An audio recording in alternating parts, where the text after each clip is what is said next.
恐れ多いぞ。将軍家御楽院徳川亀松様としての狼藉か。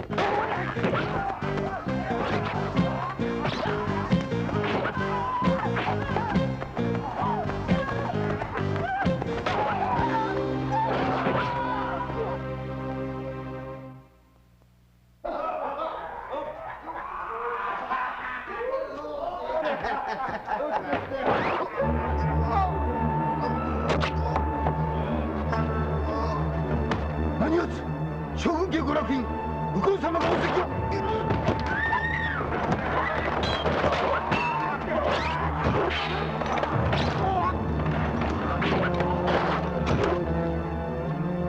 ごめん。享保13年、八代将軍吉宗の治世もいよいよ安定期を迎えつつあったが、この年その盤石を揺るがすような異常な事件が相次いだ。すなわち将軍家御楽院と自称多称する者たちが先を争うように諸国に名乗り現れたのである。越前、その者たちはいずれも偽物だと申すの。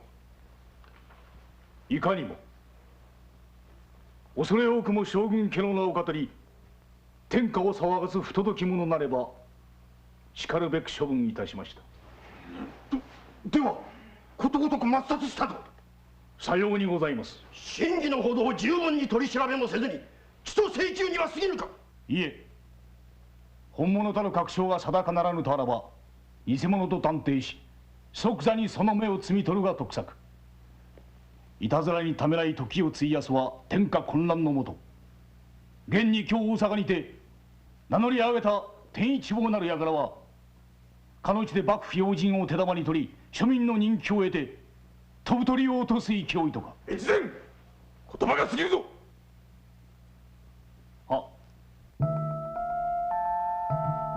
その頃京の都では御楽院徳川天一坊の噂で持ちきりであった。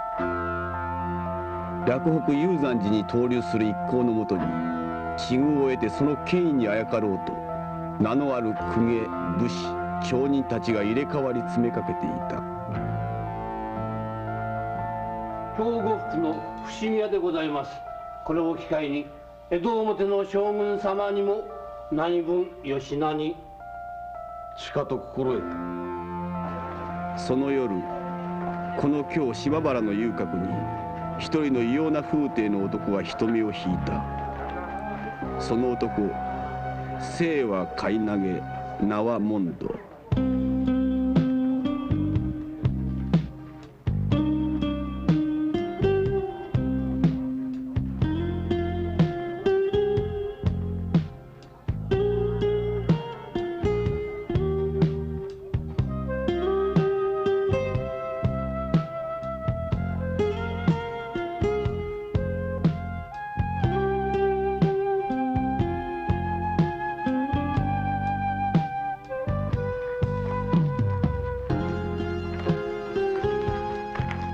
お越しくれはりました。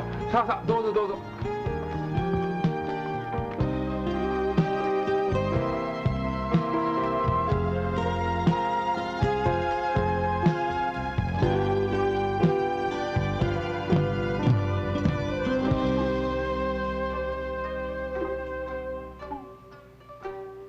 いずれやがやめかかけつばた。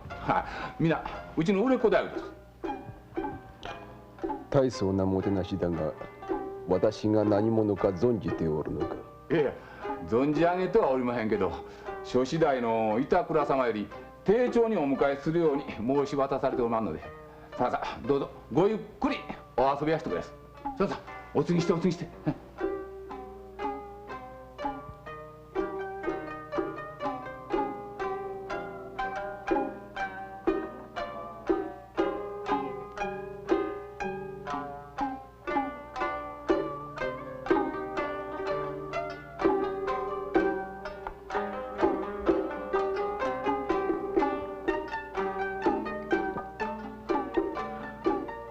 なかなかの美酒。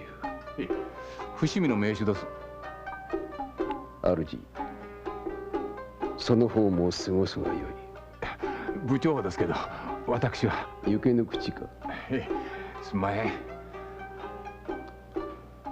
遠慮はいらん。お前たちもやるがよい。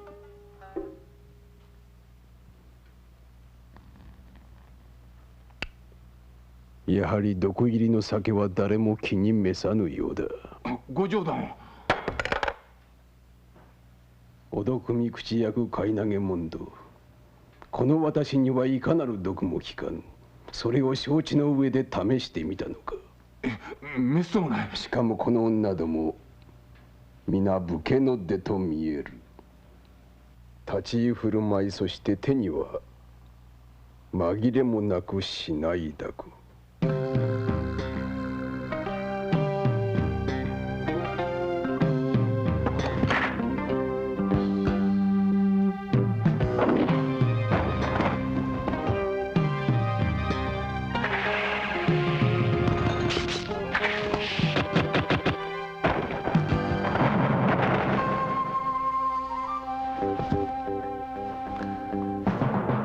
尾張柳生と見た。美州家が何故。問答無用。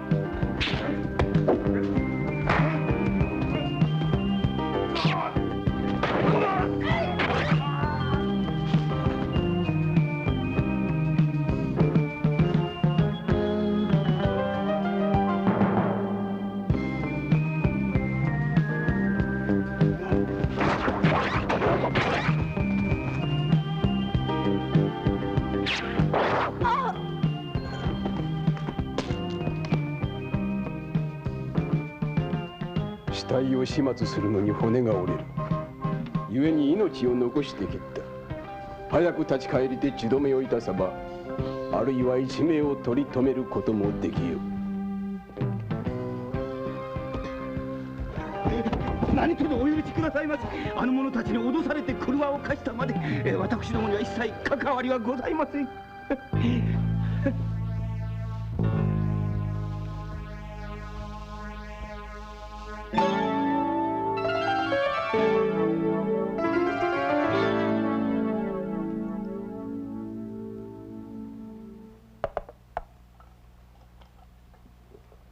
貴殿にもう一つだけ聞きたいことがござる。何なりと。天一坊殿は正真正銘の娯楽院でござるな。少なくともそう思い込まぬと、ここまで思い切って立ち回ることはできません。やはりな。ご貴殿をはじめ美州家の方々が天一坊様を養子立てまつる我ら一同に肩入れをするは、宿敵ともいえる八代将軍吉宗公に揺さぶりをかけ、ひいては天下を伺うため。さればご落院の審議など二の次でござろう。さよしかし明日天一坊殿には京都諸子大板倉周防に会われるとか、ここで疑いを招くようなことがあっては。心配はござらぬ。いや、そのために板倉は買い投げ問答なるものを呼び寄せて真偽を探ろうとしてござる。買い投げ問答。将軍家お毒味口役、万一見破られてはと思い、しかるべき手は打ってござる。なんと早まったことを。島原の車におびき寄せて、多分今頃は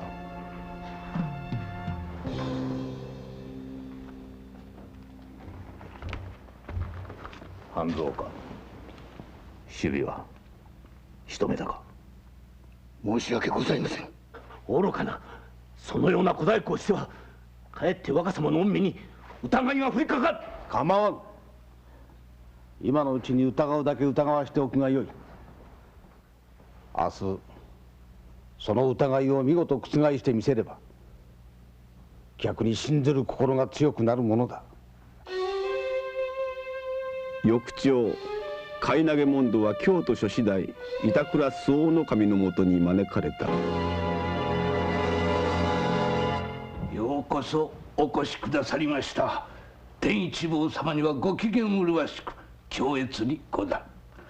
これにおわしまするは同じく将軍家娯楽院貝投げ門戸様、されば若君様とはご兄弟の間柄でござる。兄上？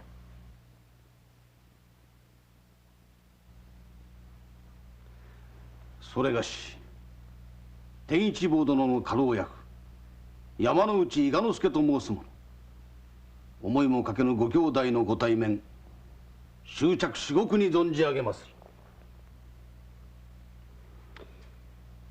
時に伊賀之助殿、天一坊殿娯楽院たる証拠の品がおありとか。いかにも。これ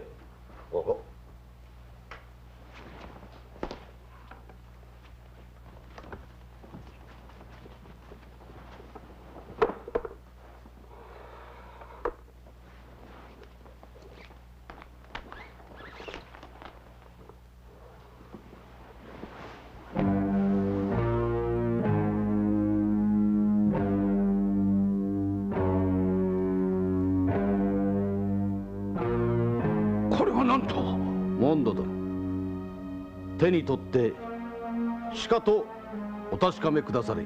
無礼でござろう。座興にも程がある。あ、いや、この二品をお確かめくださることは願ってもないこと。されど門戸殿は我々にとって初対面。まこと娯楽院にて将軍家お毒味役か否か確かめずは片手落ちと存じます。門戸殿にはいかなる毒をも受け付けぬとか。黙らせ。門戸様はそれがしが保証する。いや結構。しかと拝見つかまつる。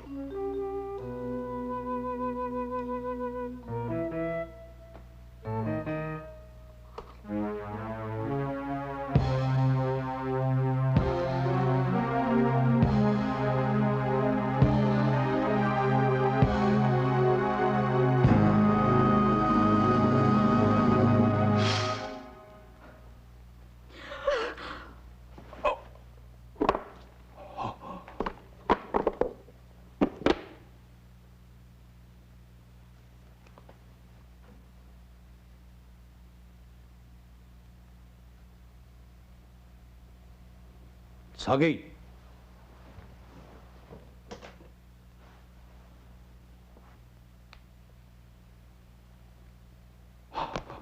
大事ござりませんか。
恐れ入り立てまずる。淵頭から小尻まで葵の紋散らし、中身は志津三郎の名刀。お墨付きはまさしく将軍家ご直筆にござる。さすが貝投げ門戸殿。そのご鑑定、我々一同にとって強い味方にございます。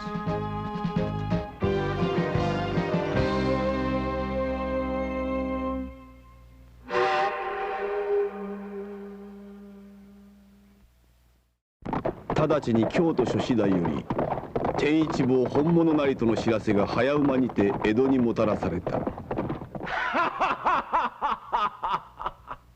ではやはり天一坊は世の子であったか。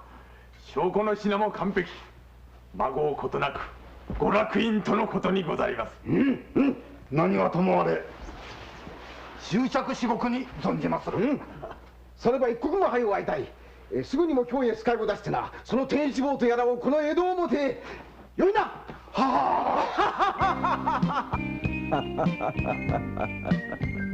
上様、何をそのように笑っていらっしゃるのですか？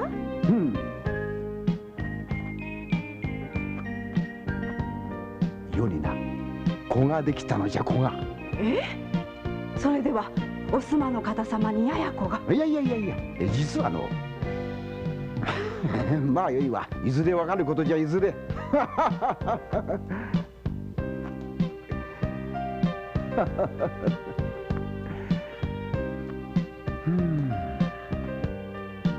そうよの。この辺りに館の一つも建ててやってじゃの。恐れながら上様。なんじゃかん。はい、兄忠相が折り入ってお目通りつかまつりたいと。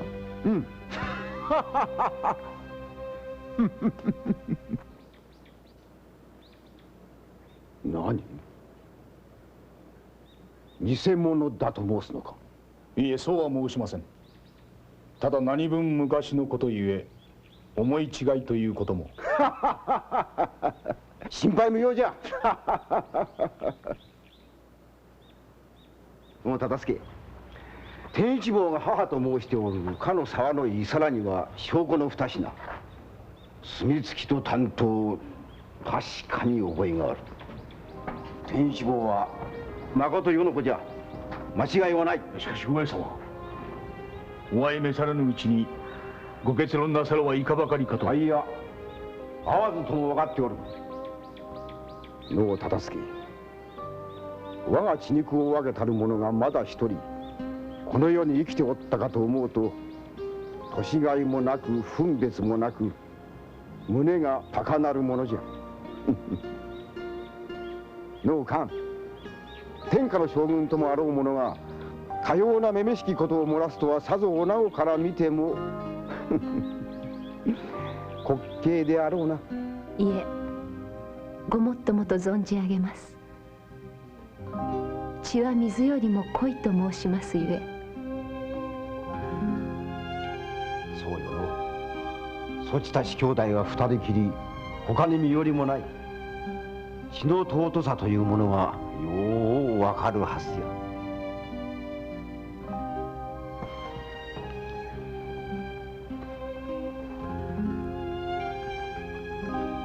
忠相、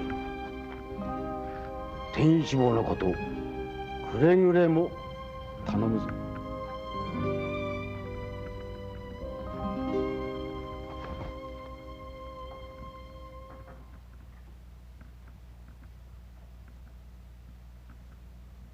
勘、京へ立ってくれぬか。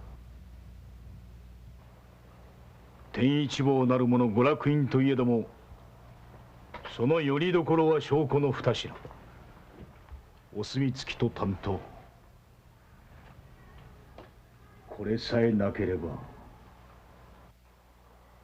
では兄上、言ってくれるか。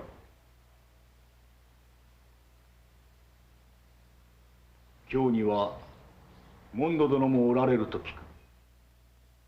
モンド様が？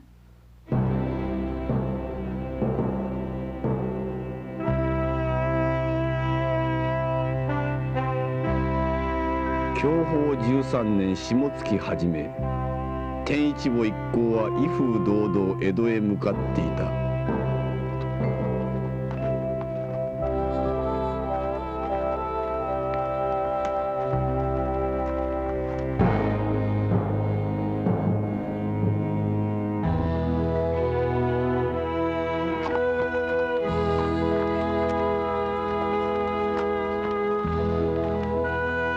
そして貝投げモンドもつかず離れず一行の後を追っていた。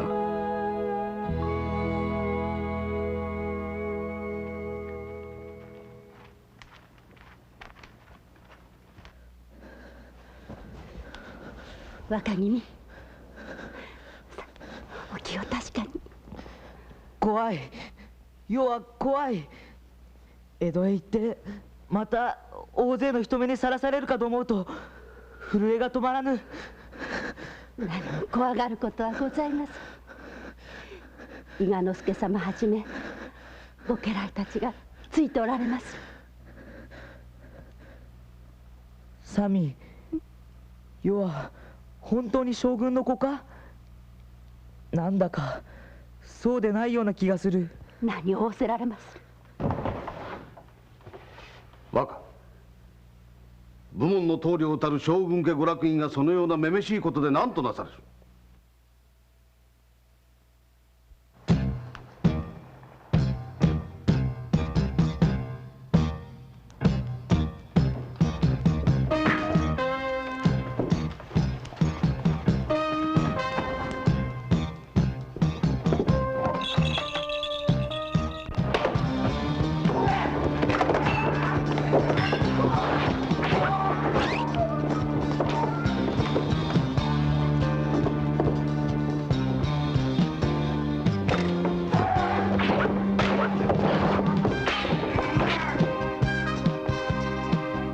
何者だ。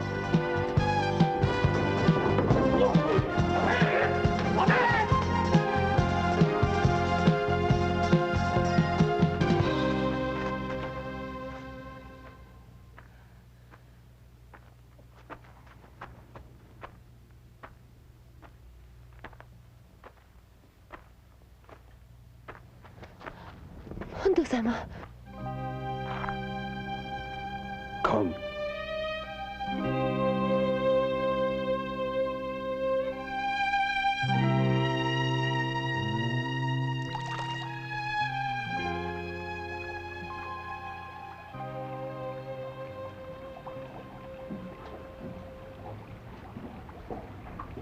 モンド様は女の人にはいつもそうですか。つまらんこと言うな。これはすべて忠相の差し金か。忠相もつまらんことをした。兄上は娯楽院の審議にかかわらず証拠の2品を奪えと。証拠さえなければ偽物として葬り去ることができる。なぜだ。なぜそうまでして。兄上なりの考えがあってのことでしょう。私には分かりません。ガン、お前は兄の命令とあらば事の聖者に関わりなくどのようなことでもするのか。幼い頃よりそういうものだと教え込まれてきましたから。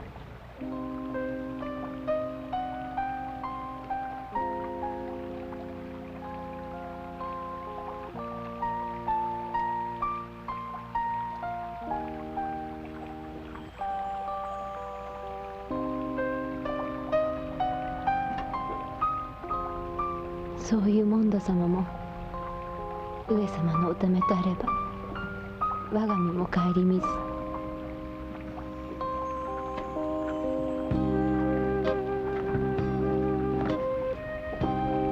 故に乾いておる。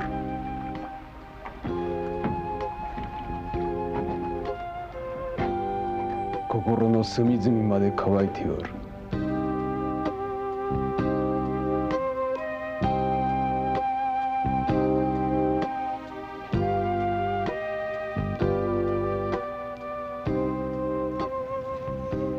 できればモンド様とご一緒に。ならん。お前は江戸へ立ち返って忠相に伝えるがよい。今は天一坊に手を出さぬが賢明。モンド様はいずれ江戸で会おう。行け。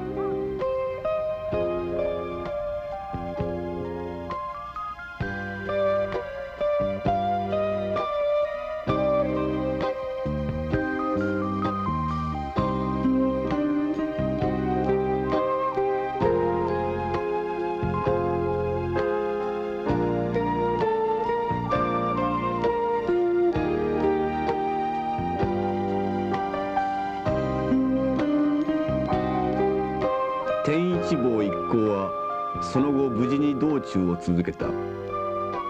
箱根の関を抜けると江戸はもう近い。しくじったか。申し訳ございません。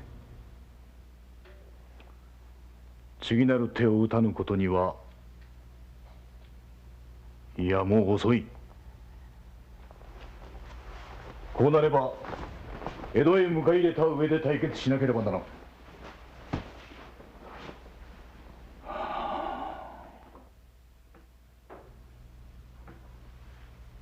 モンド殿も江戸へ参られるのか。はい、間もなく。その日の夜、モンドはすでに江戸へ入っていた。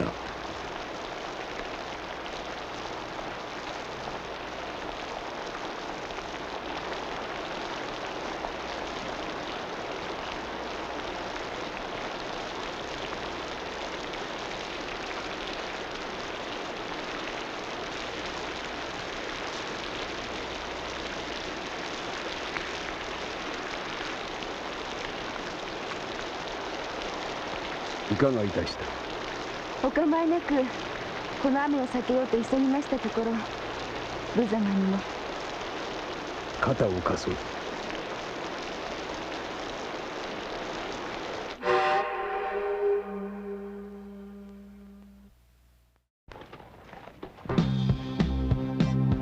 14日後、一行は滞りなく高輪八ツ山に到着した。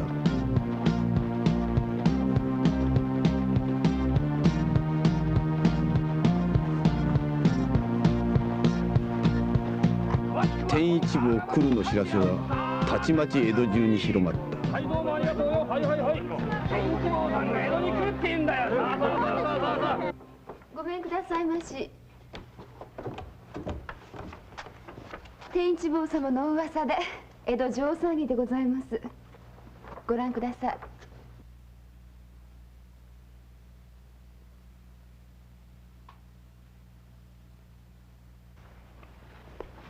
どちらへ？江戸城中。お城へ？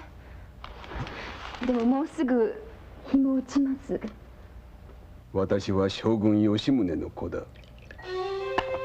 頼みがある。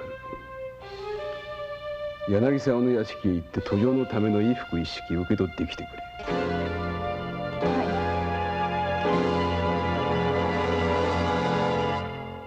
須藤様、モンドは天一坊殿を本物と認めたそうではございませぬか。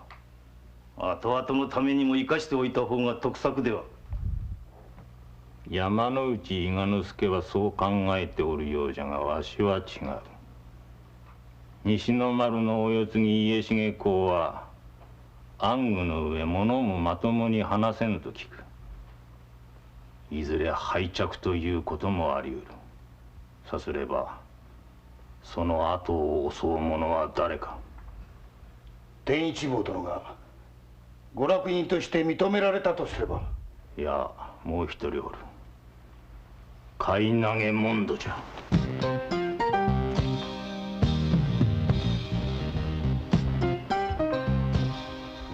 よいか。我が美衆家が紀州の手から天下を奪い取るためには天一坊殿にかけるしかない。そのためにも今のうちにモンドを抹殺せねばならん。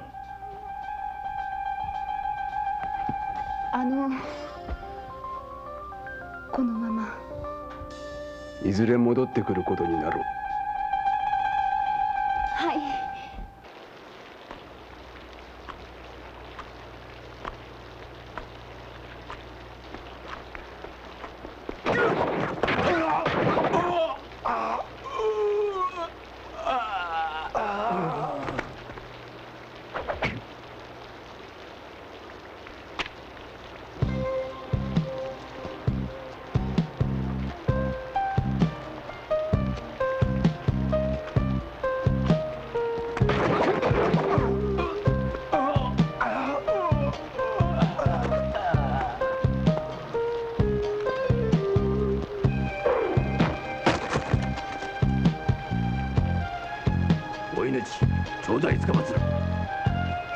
帰買い投げ者と知ってのことか。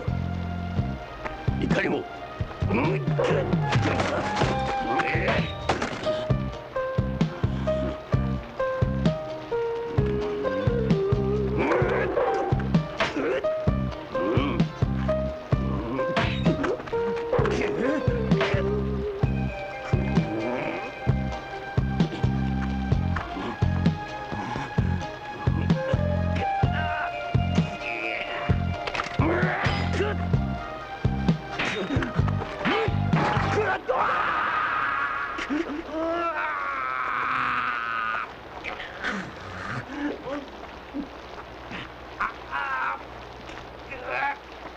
命を失いたくなくば早く立ち返りて血止めをいたせ。だがそれまでは唇寒いぞ。これぞ士官流末物斬り。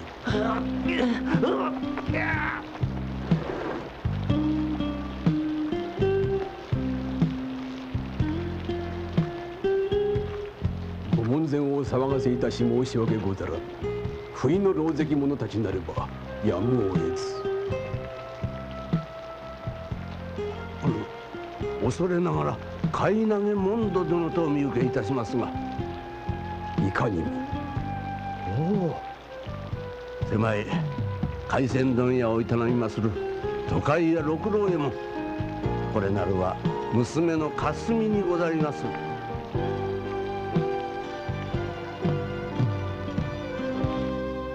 して刺客どものお心当たりは。皆目ござらん。はてめんような。恐れ多くも将軍家娯楽院たる。いや、もうそれ以上は昨今の娯楽院ばやりに少々うんざりいたしておりますれば。ごもっとも。それにしても妙な風潮でございますな。別間にお召し替えのお支度いたしておきました。返り血のものを召されてはご登場もなりますまい。それはかたじけない。おお、生炉の茶。さすがはお口役だの。はて、この茶碗に頬ずりをなされてか。頬紅の香りが残ってござる。この夜買い投げ問答大手御門より登場。実に2年ぶりの出仕である。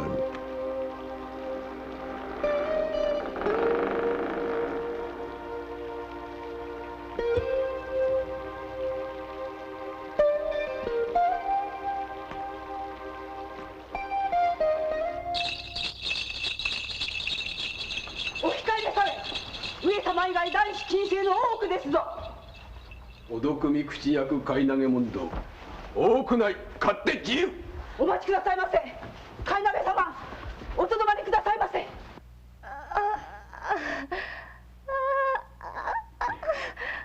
もうダメ様。どうじゃ。気持ちいい。ああ、そうであろう、そうであろう。なりませぬ。お待ちを。おとどまりをお待ちくださいませ。静まれ。何事じゃ。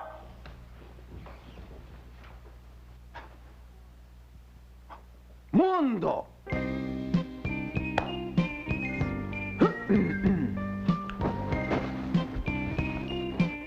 お久しゅう存じます。上様もますますご壮健とお見受けいたしまする。何もお前こんなところまで。上様のご示しにより多くない出入り自由にござる。それはまあそうじゃがの、少しは場所柄もわきまえろ。ご無礼とあらば出直してまいりましょう。これ待たんか待たんか。相変わらずまあ魚しにくいやつじゃのう。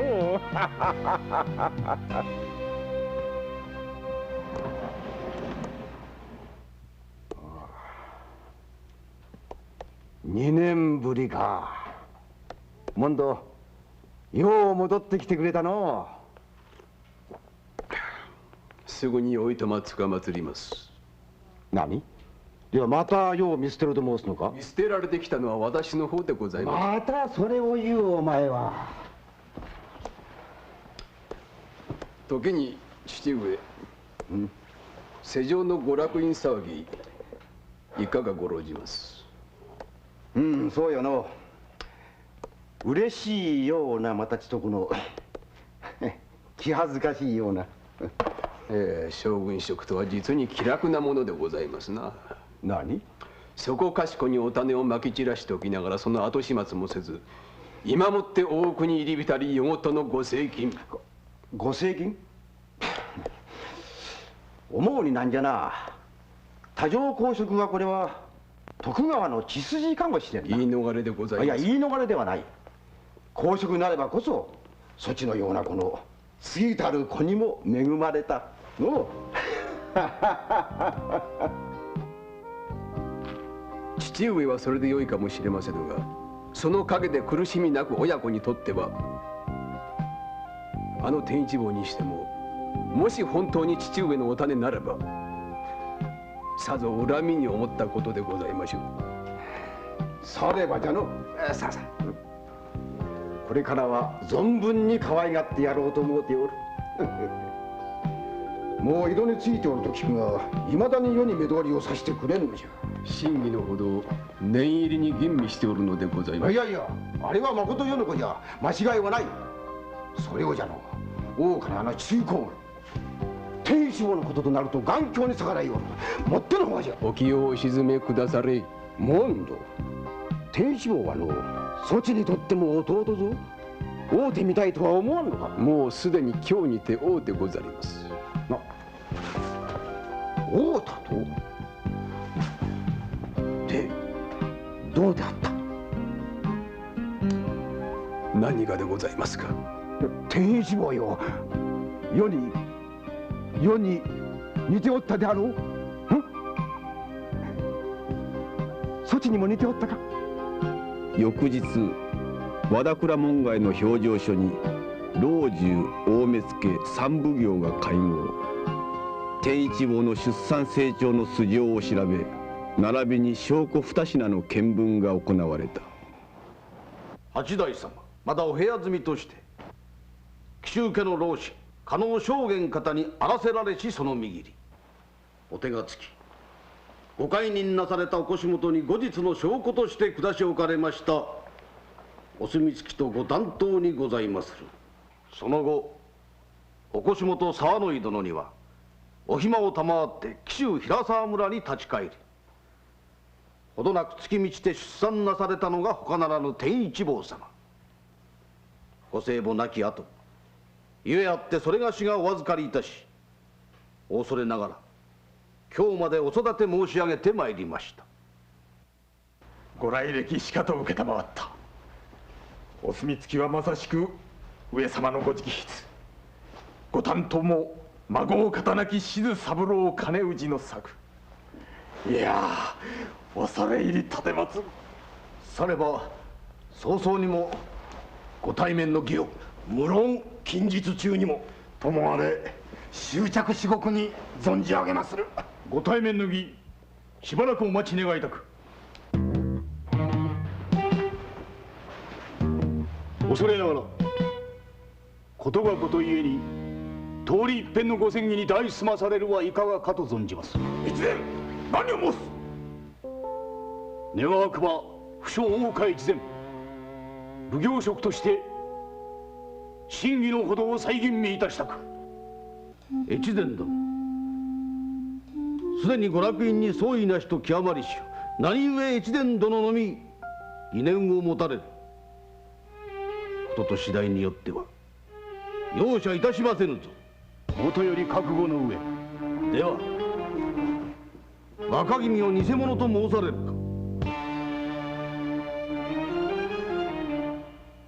いかにも。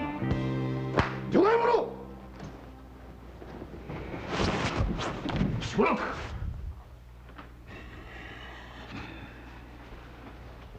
今しばらくのご猶予。黙れ。何が再吟味だ。忠相、そちには世の子の気持ちがわからんのか？親子の情がわからんのか？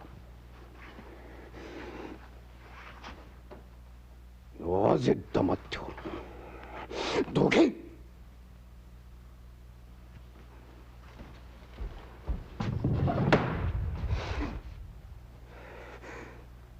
そのもっともらしい忠義面、二度と見とうない。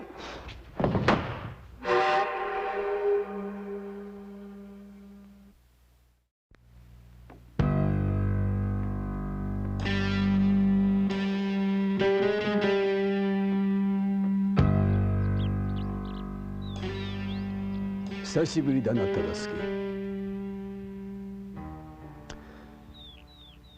顔色がさえぬな。父上に手ひどくやられたと見える。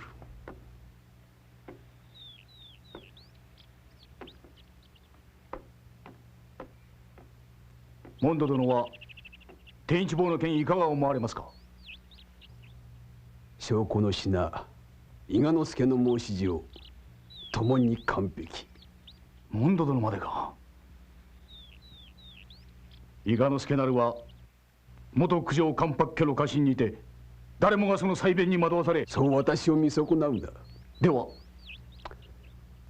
完璧なるがゆえに疑いも募る。さればこのまま上様にお目通りして後に偽物と判明いたせば、これは天下の恥辱。捨ておけ。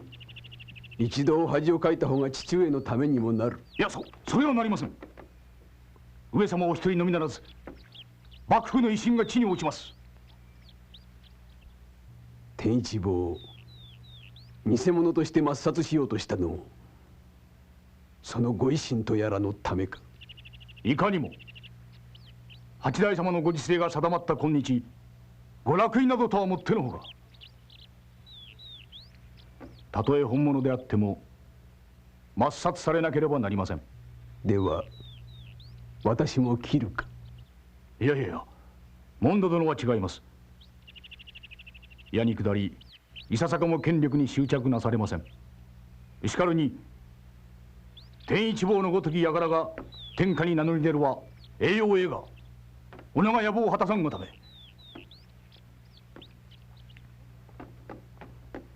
モンド殿、それがしに力を貸してはくださいませんか。断ろう。いささか考えが違うようだ。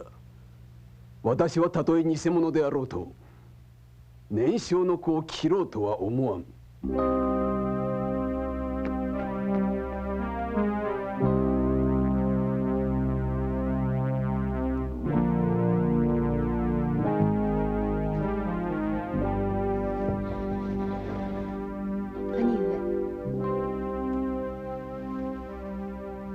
お城で何があったのでございますか。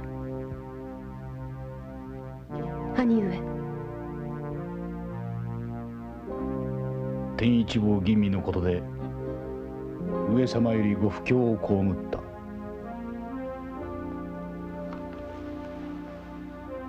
勘、覚悟しておけよ。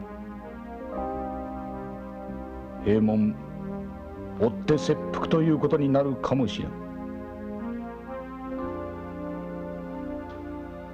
上様にお許しを得られるようモンド様にお力添えを。やめておけ。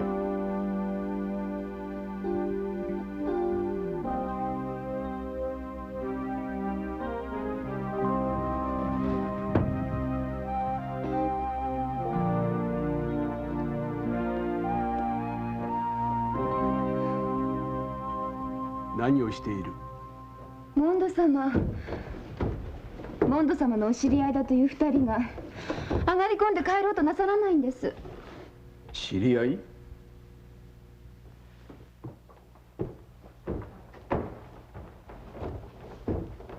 モンド様、先日のお召し物お笑いしてお届けに参りました。それはかたじけない。カン、お前は何だ。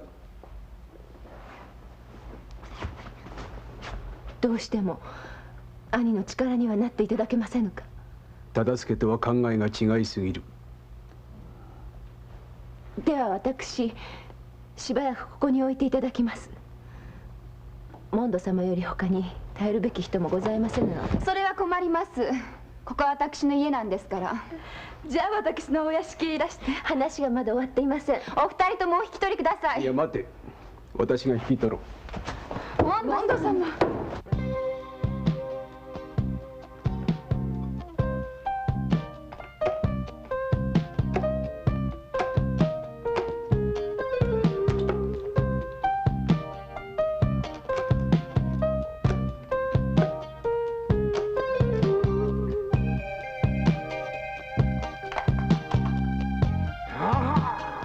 いやこれはうまそうじゃの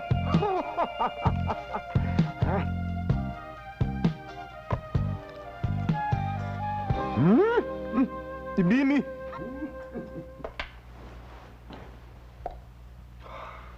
時に父上、大岡忠相の切腹の儀、いつにいたしましょう。切腹？よろしければ私が解釈つかまつ。待て待て、世は何もそこま。世は何もそこまで。ただの達があまりにも強情なので少々懲らしめるつもりでな。いや、忠相は父上にとって最も忠実なる片腕。それを切り落とすは我が身を傷つけるの同然。分かっておる分かっておる。では忠相の訴え聞き届けてくださいますか。最近見の件か。いやしかしの天一坊との対面は明5日に迫っておるしな。日を繰り延べればよろしゅうございましょう。一月いや20日あれば十分。その間にこの門徒が真偽のほどを確かめてまいりましょう。病に倒れたことにしておきましょう。病じゃと？はい。そうはいかん。いや大丈夫でございますよ。その料理には一服仕込んでありますゆえ、おそらく2、3日軽い下痢が続くでしょう。下痢？下痢。ではお大事。モンド、お前というやつ。モンド、またんかモンド。モンドお前。あれ。あれ。あたた。あたた。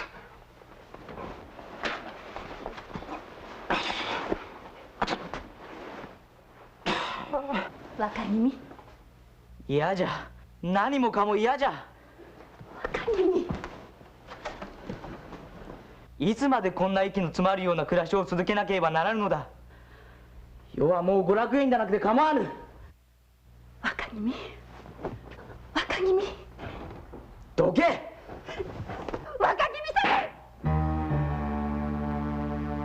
サミ。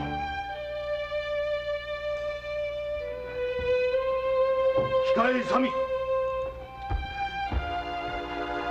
恐れ多くも若君に対し立てまつ何たる振る舞い。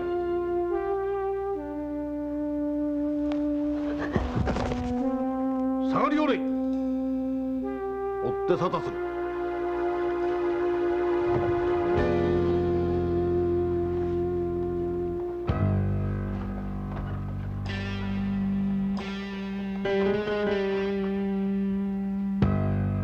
若君お待ちめたれ。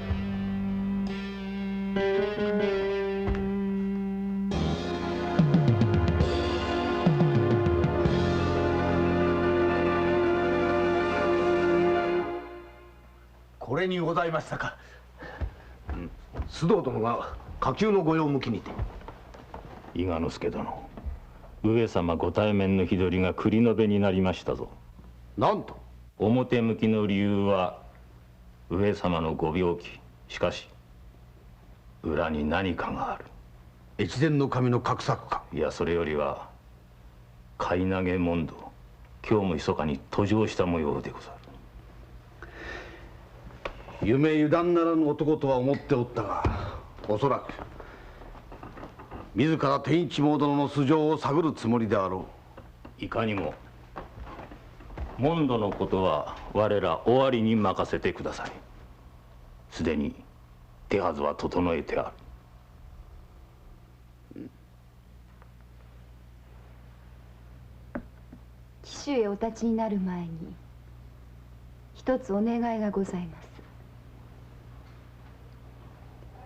猿屋の屋号は人が立ち去る時後を美しくきれいにしておくように歯にも詰まりたるものがあってはならぬということから先代がつけたものにございます。なるほど。決してその猿屋が江戸を去る私に願いとは。これより作る用事のため下紙をお願いいたしたく。下紙？新しい用事を作るとき名のあるお方に破木を噛んでいただくしきたりになっております。将軍家お毒見口役貝投げモンド様なれば願ってもございません。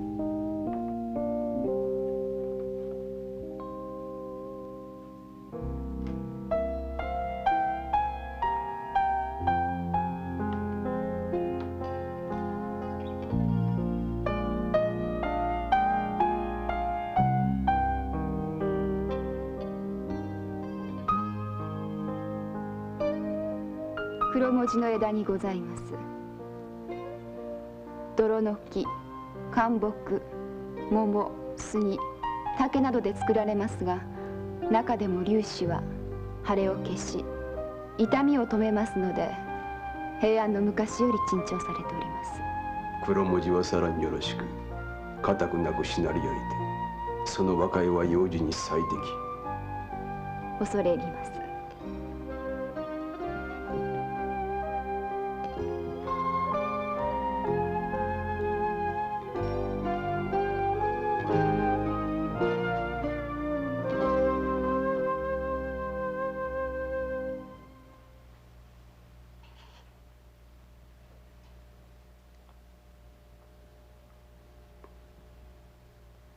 甲中に高き道、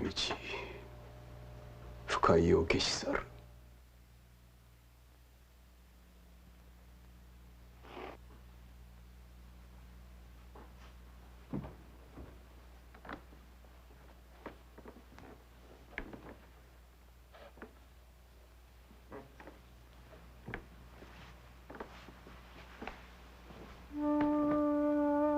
肌をお見せいたすご無礼お許しのほどを。極細の用事を削りますとき、着ているものの重さ、腕や足にまとわりつく感じがありましては手先が震えます。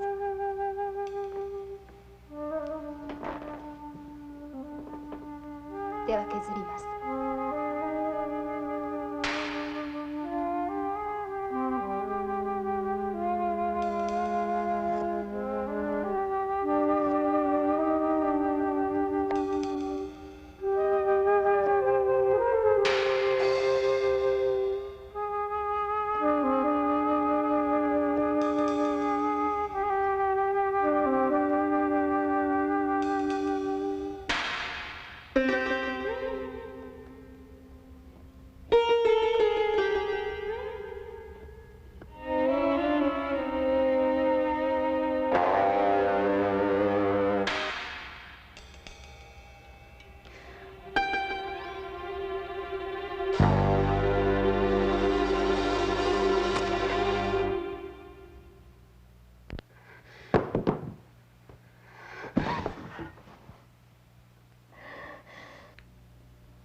用事を削るのに肌をさらすこともあるまい。すべて魂胆があってのこと。私を誘わんがため、それほどまでに抱いてほしいか。あの雨の夜のあなた様のお顔、お顔が忘れられず苦しいほど恋焦がれております。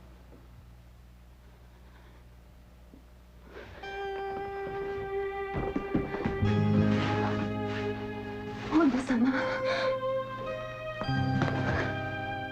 この胸の内をお察しください。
買い投げ問答仕留めた。愚かな。何の毒かは知らぬが、私には一切毒は効かぬ。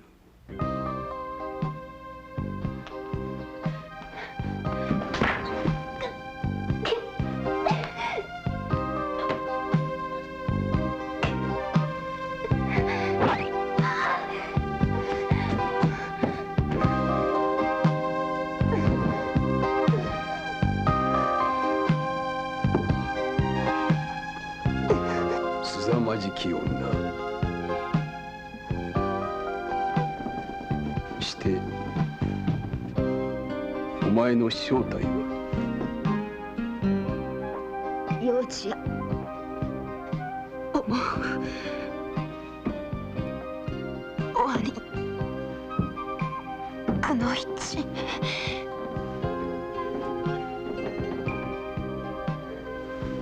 思う。無念ながら買い投げ問答。去り際を汚してしまった。モンド様。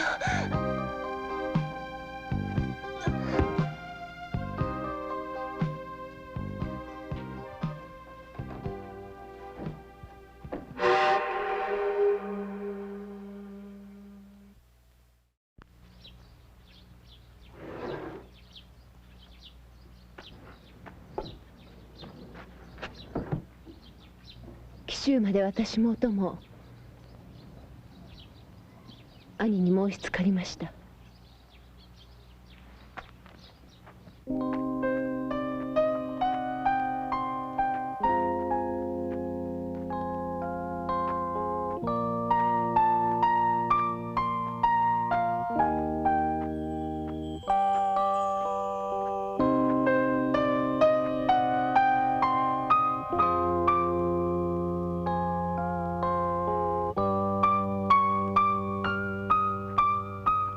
あまり近寄るな。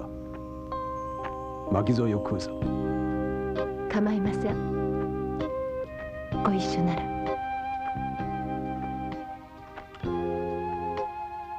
久しぶりの紀州。勘、嬉しいか？ええ。モンド様とご一緒なら。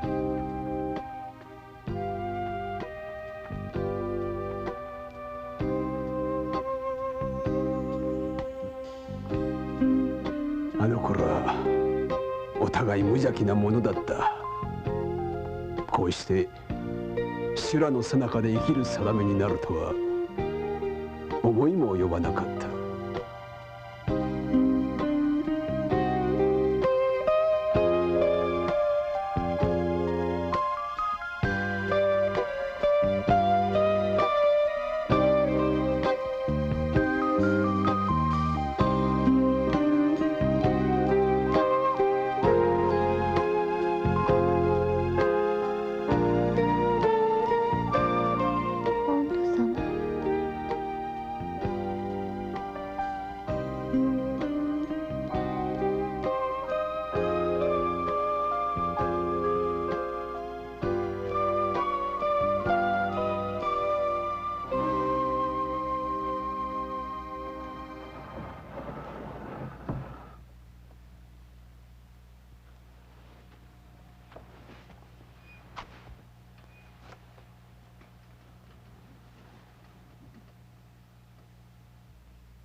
一方江戸高輪では天一坊一行がご対面の思わぬ日の出で時を持て余していた。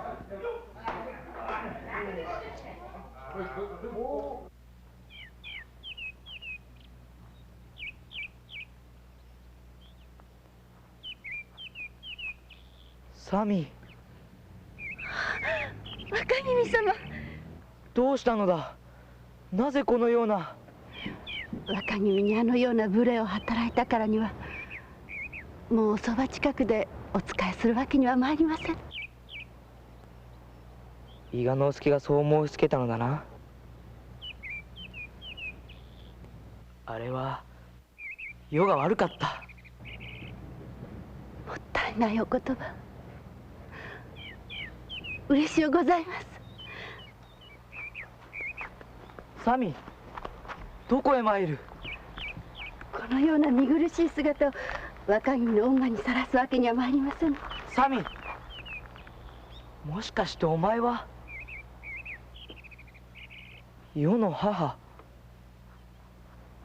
実の母上ではないのか。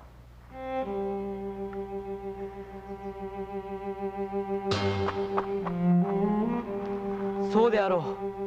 母上であろう。滅相もございません。若君は恐れ多くも八代様のお血筋。それはもうよい。本当のことを教えてくれ。お許しください。サミ、無礼だぞ。下がれ。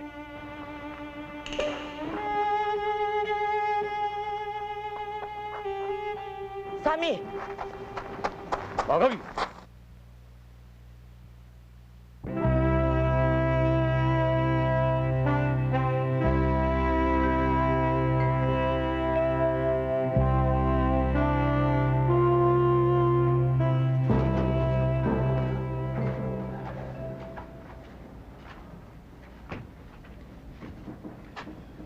沢野井はここで出産したんですね。はい、そう届けがございました。母も子も相次いで亡くなったとか、はっきりしたことは申し上げられませんが、他に身内の者は。年老いた母親が一人。これもよほど答えたんでございましょう。娘と孫の後を追うように。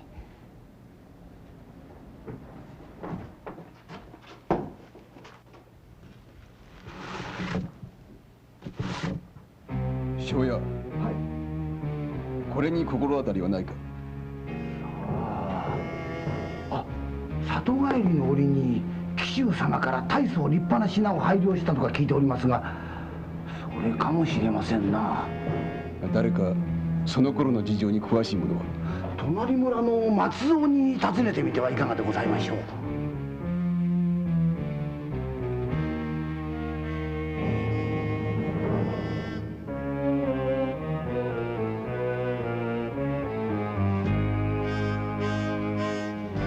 松蔵なら今朝方おっちんじまいましたから。朝早く山仕事に出かけて崖から足踏み外しちまってな。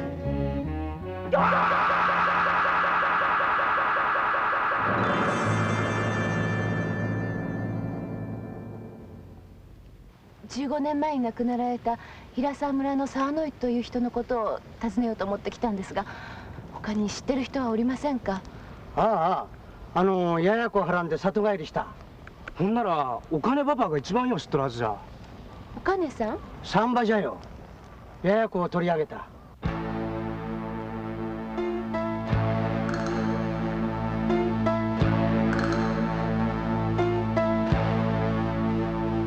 生まれることは生まれた。男の子じゃったが、産声あげたがこの世の名残。娘もその場で血が上り、続いて臨終しましたわい。それから3日ほどしてまだ産気づいてな。もう忙しいのなの。でもおばあさん、沢野屋もう亡くなられて。いや、別の女の方じゃ。ちょうど同じ頃、旅の夫婦連れがその家に泊まっておってな。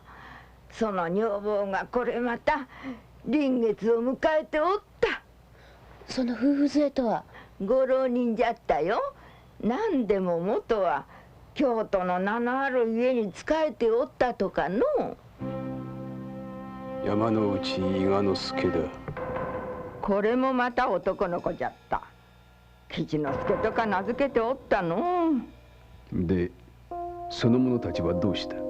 間もなくぷいといなくなっての。どこにどうしておるのやら。伊賀之助夫婦はあの家に図食しているうちに娯楽院のことを知り、証拠の2品を盗み出していったのだ。いずれ我が子のためにそれを利用するつもりで。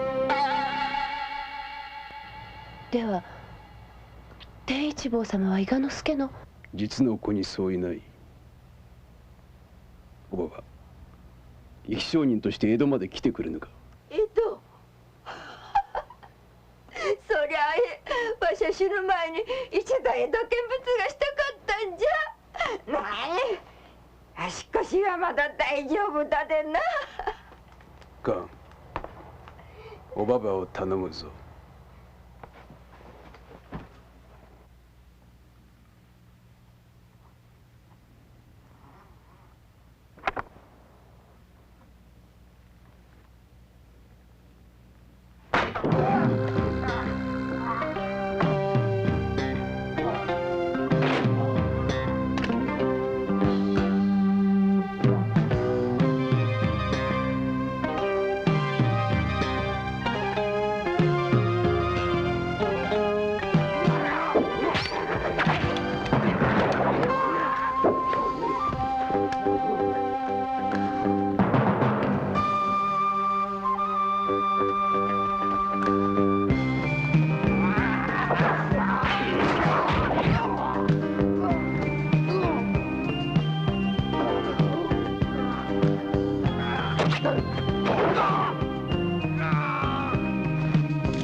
生き証人を江戸まで連れ出したか。手勢を繰り出して今一度。いや、この辺が潮時であろう。では天一坊殿は？見捨てる。いや、それだけでは済まぬな。我が美州家にこの件の類が及ばぬよう真っ先に天一坊を引き据え、将軍家をたばかる逆賊として断罪する。ご苦労であった。私めは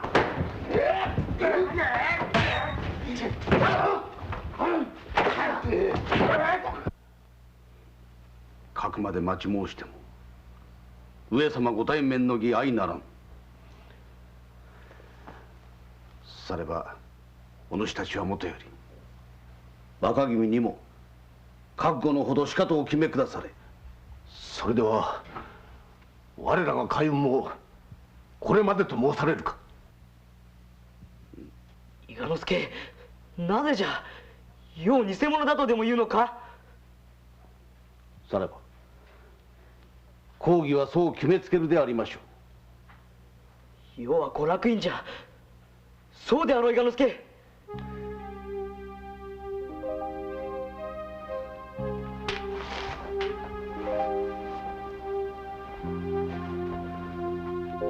偽物だと申すならば世の父は一体誰なのじゃ。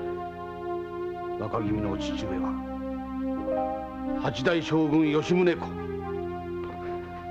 さればこの先いかなる事態に相なりましょうとも娯楽院として娯楽院らしゅう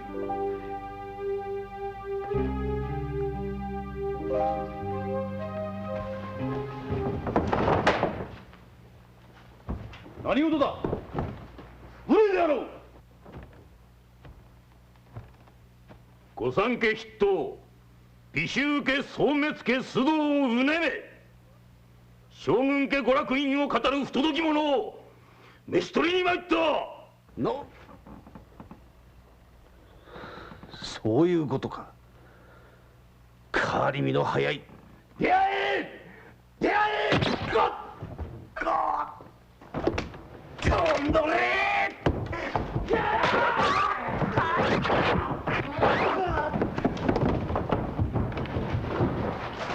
若君、あの世までお供いたします。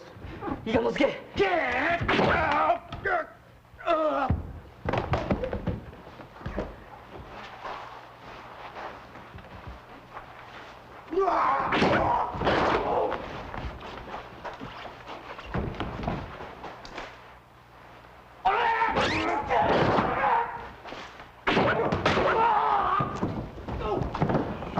伊賀之助、観念せい。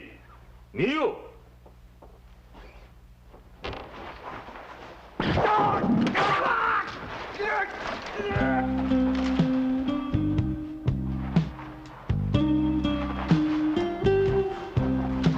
買い投げ問答。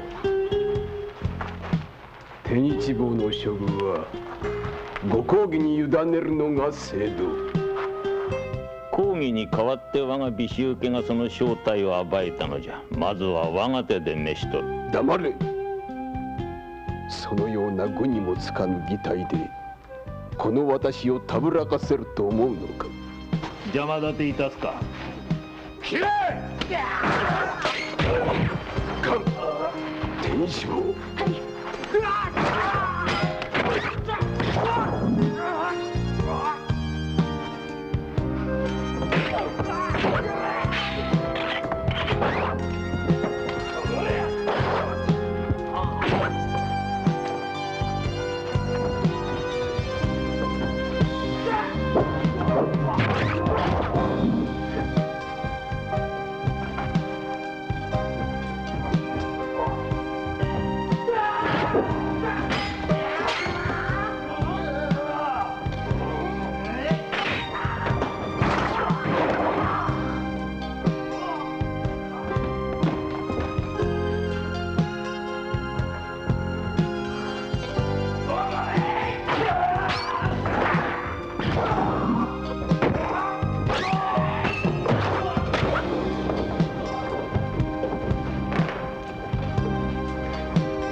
モンド殿、紀州への旅はいかがでござった？土産話がたくさんある。拙者の悪運もこれまでのようだな。モンド殿、天一坊様をいずれお連れ申した。もはや吉之助と呼ばれるがよい。ひとまず安全な屋敷へ追って沙汰があろう。ご好意かたじけない。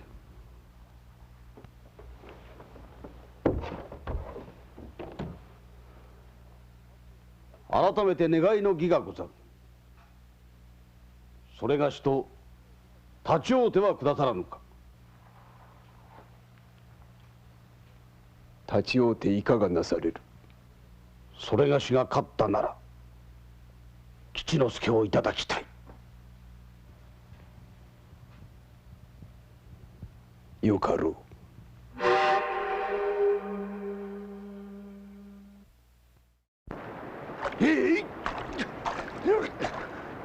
サミー、今だ。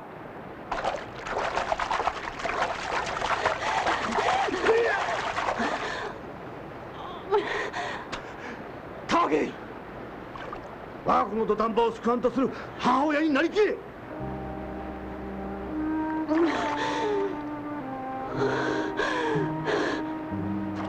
私はどうしてもモンドに勝ちたい。私のせがれと野望を奪った男だ。しかも本物の娯楽院。切らずばなるまい。サミ、私より年上のお前が今日まで慈しんでもらえたのはどういうわけだと思う？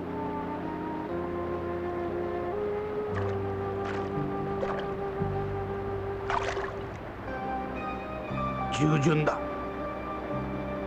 年上に加えてさして美しくもなく格別なことができるわけでもなく、だが私は他のどんな女にも目もくれなかった。その私にお前が今答える時だとは思わぬか？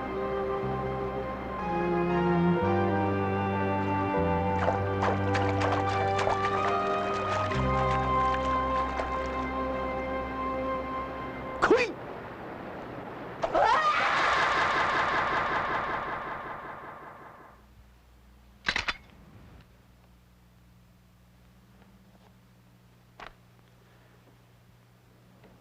七之助はいずれ切腹のみ。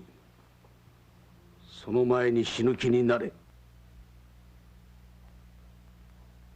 私とモンドが切り結ぶ一瞬の気をついてお前が飛び込む。飼い投げモンドの弱点は母だと聞く。吉宗に捨てられて死んだとか。必ずやモンドの手元が来る。しくじるな、サミー。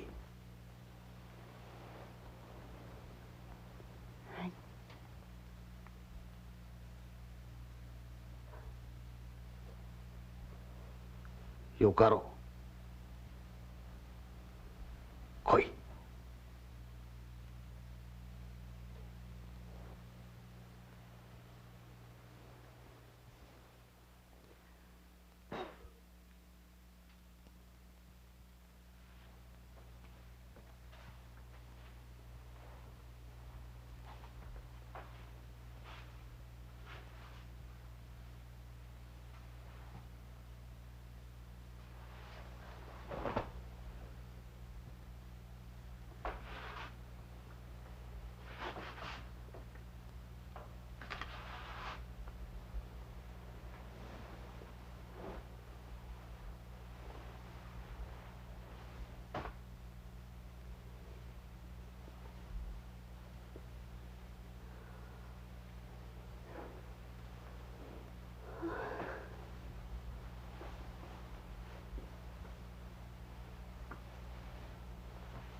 はずだぞ。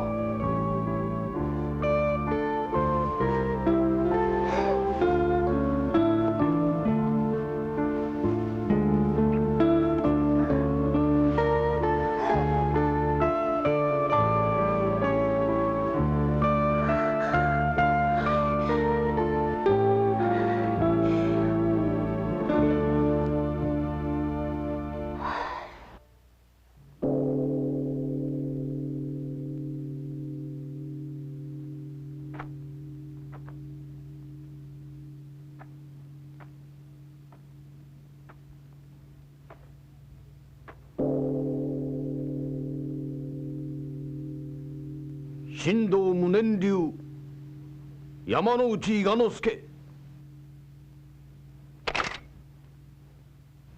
士官流貝投げ問答。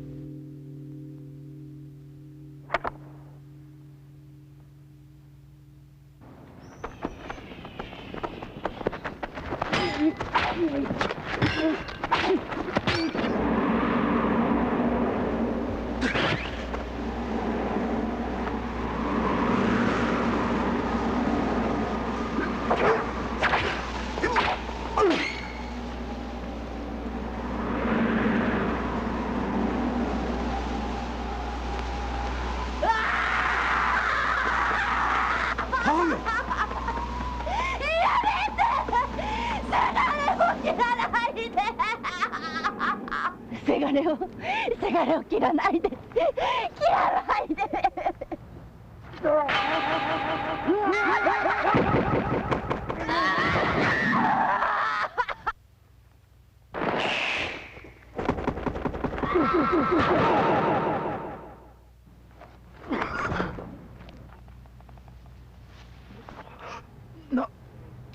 なぜその女は乳房を覆い隠した。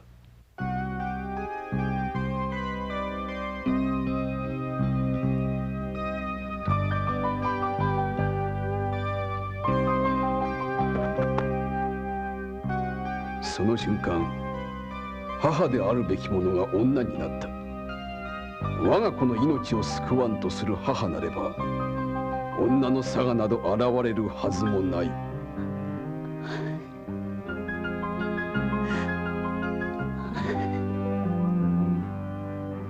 旦那様。サミ許せ。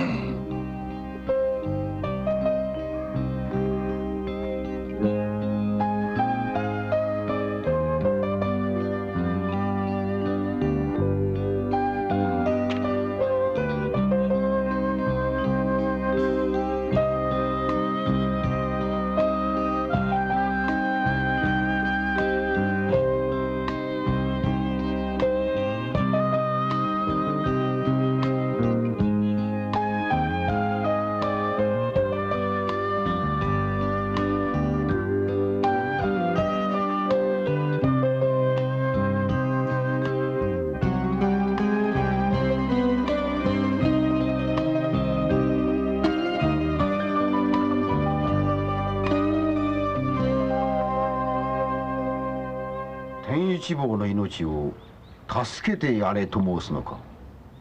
お願いつかまつる。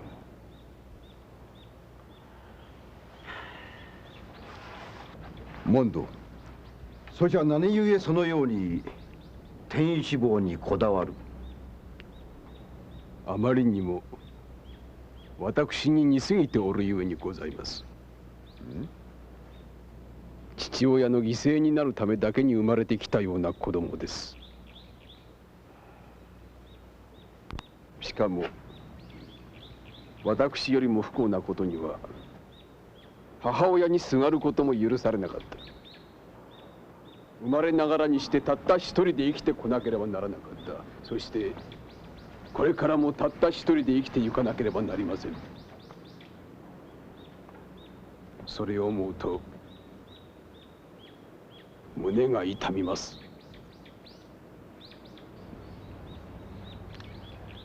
忠相、天一坊とやら許して使わせ。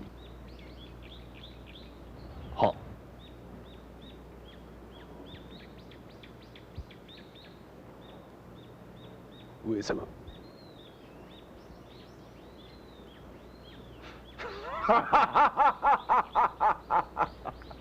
なんじゃまだ急に改まって。上様はよせ。お前から言われるとなんとの気色悪いわ。では父上、ありがとう存じまする。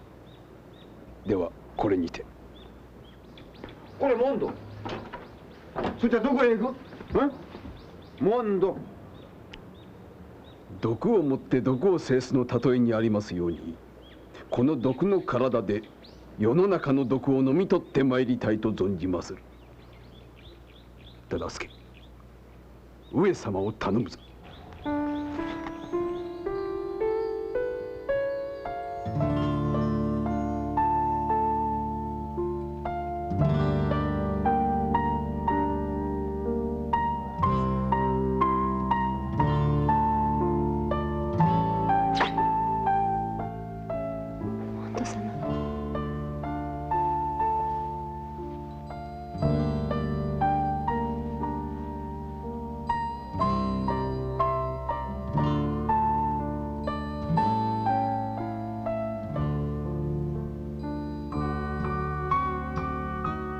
お待ちしております。お帰りになる日まで。